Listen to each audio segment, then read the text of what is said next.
Good afternoon, sir. Sit down, sit down.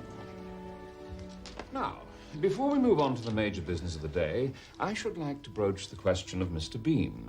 Now, Mr. Bean has worked for us for many years. And will for many years to come. I employed this splendid young man when I was doing your job, Charles. And you can have my resignation if you go anywhere near him.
He's a fine young fellow. Absolutely. Quite right. Very well, moving on. The Grierson Gallery of California needs a representative of our great gallery. They are looking for a scholar of the very highest standing. I have therefore decided to recommend for the post and the 3 months sabbatical that goes with it, that splendid employee, Mr. Bean. All those in favor? Yes! Excellent. Carried. Our loss is America's gain. David, got a letter from the Royal National Gallery. They're recommending a guy called Bean to represent them. Bean? I can't say I've heard of him. Well, letter signed by Doctors Rosenblum and Cutler. Well, that's impressive. They say he's a man whose incontrovertible genius dwarfs our own meager talents. Rosenblum and Cutler said that. Well, you asked for England's top man. I do believe I delivered him. Well, he certainly sounds like it. Yeah, however, before we confirm, Bernice here still feels that we get more media attention if we had someone from, let's say, the entertainment industry. I genuinely believe that we could get John Bon Jovi. John Bon Jovi? To unveil Whistler's mother? Yes. I have nothing against John Bon Jovi. The man has had 2 great hairstyles in the last 10 years, which is an achievement not to be sniffed at.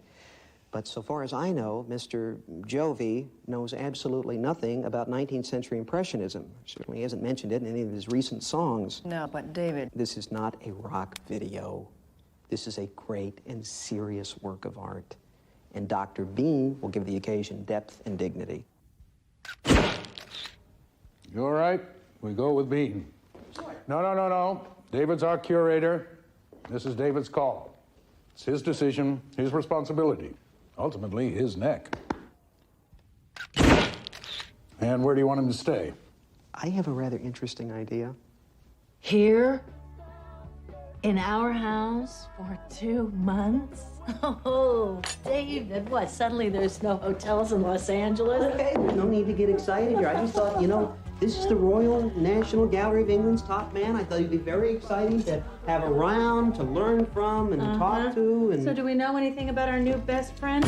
No, I think they might have mentioned it if he was a notorious serial killer. Are you feeling lucky, punk? David, we have an expression in this country. It says, over my dead body. Allie. I'd like to put it on the table right here and now. This is a once-in-a-lifetime opportunity, and it could be seriously great for the kids. You're kidding. Come on, it's gonna be great. Let's say there is a chart of the most intelligent people you've ever met in your life. Well, at number 1 with a bullet is Dr. Bean. Kevin, sometimes you ask me questions that I can't answer. Like, what is an intrauterine device? I think more like, what's the meaning of life? I never asked you that. It's fine. It doesn't matter. What I am saying here is that Dr. Bean is a very remarkable man. Hey, for all you know, he could be very cute. Oh, come on, the guy is gonna be a creep. All Englishmen are ugly. I just look at Prince Charles and weep. Okay, so he's gonna look like Meatloaf's butt. Yeah, and that's if we get lucky. Jennifer, no one is asking you to marry him. You know, I don't know why we have these family conferences if Dad's already made up his mind. Perceptive child. Hey, what's wrong with Meatloaf's butt? Oh, come on, everybody. It's gonna be great. Dr. Bean is a genius of the very highest order. Good evening. No, sir. You're in section first class. Good evening.